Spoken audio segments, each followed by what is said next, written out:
Today, we'll create a ball and socket design using the Revolve tool. While not difficult to design, the ball and socket will require careful consideration of spacing between the ball and socket and the range of motion. As the height of the socket decreases, the range of motion increases, but the height will still need to extend beyond the ball's center.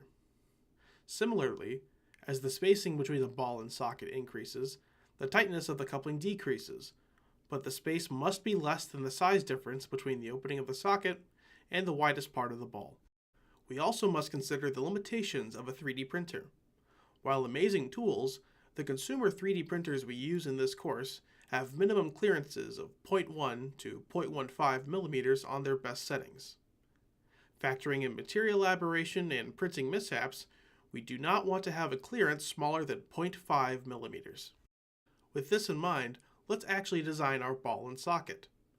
To make this as easy as possible, start at the origin.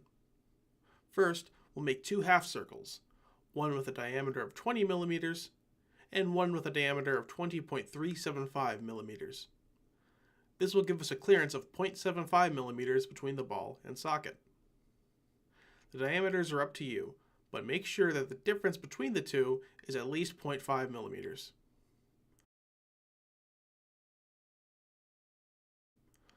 I'll make another half circle to give the socket some thickness and make it 30.375 millimeters to let it be 5 millimeters thick.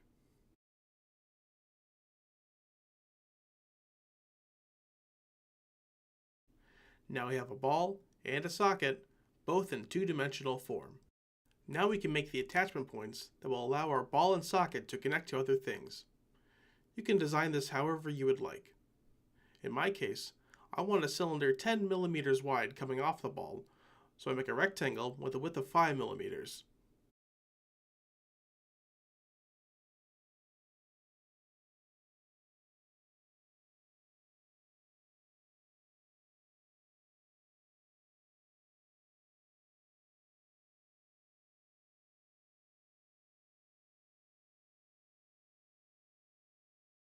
I also want the socket to smoothly transition from spherical to cylindrical, so I make a few lines, one tangential to the socket and parallel to the axis, one perpendicular to that line that returns to the axis, and one connecting the previous line to the socket.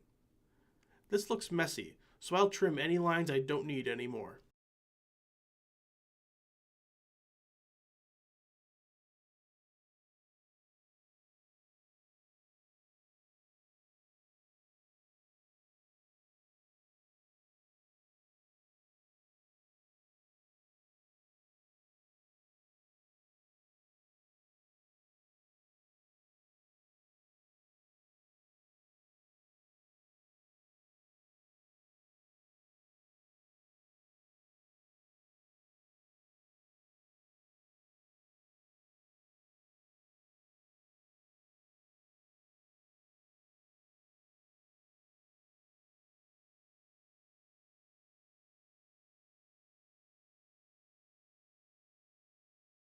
We're almost done.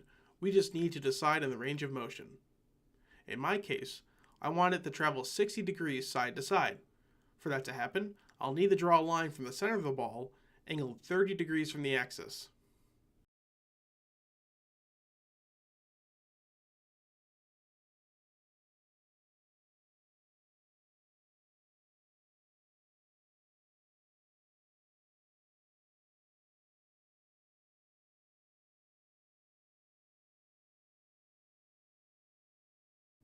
Now this should be perfect, but we can't forget about that extension off the ball.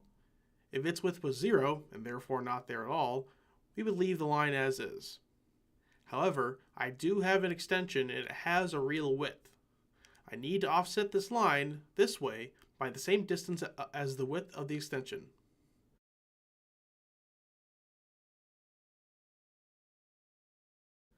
In my case, that will be 5 millimeters.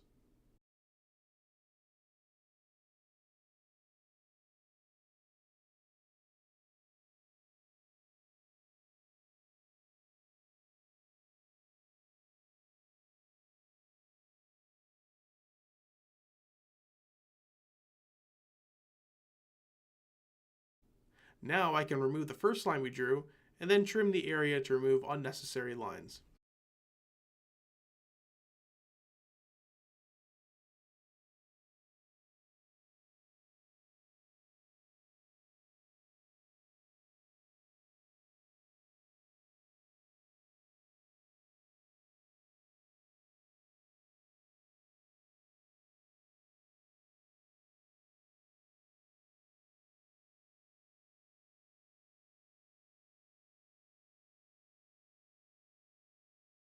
By now, this should be pretty clean looking, just the profiles of the ball and the socket. We can now revolve. Select Revolve, select our two areas to revolve, and select the axis we've been working with as the axis of rotation. Click OK, and we'll inspect our work to make sure it's exactly how we want it.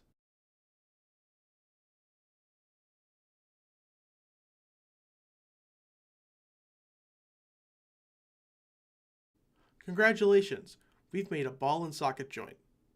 We can use this to make many different things. We can copy our original design and have a toy worm or maybe a bracelet. We can also build off it and make a movable phone mount or whatever we want. Your assignment is to use this technique you've learned and integrate it into your own unique design. Be sure that you don't just make a simple ball and socket. Create something novel or useful. Good luck.